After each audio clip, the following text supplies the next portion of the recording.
doing a lot of hosting on this 30-day series, so tonight I'm taking us on a little field trip to Astoria, Queens, so that we can be hosted by one of my oldest and dearest friends.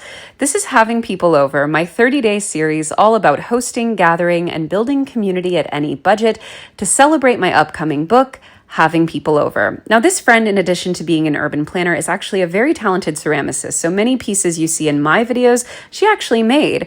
Of course, I had to grab her hostess gift. She had what she needed for the evening, so I got her an assortment of loaf cakes to enjoy with coffee tomorrow.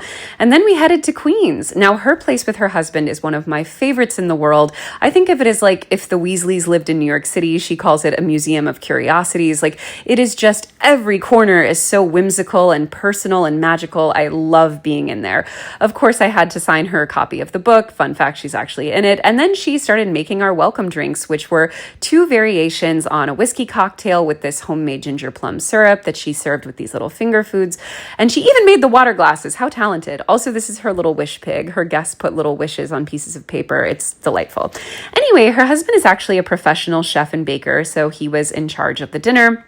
We had this beautiful spatchcock roast chicken over a bed of onions that turned into this amazing jus that we dipped our fresh bread in.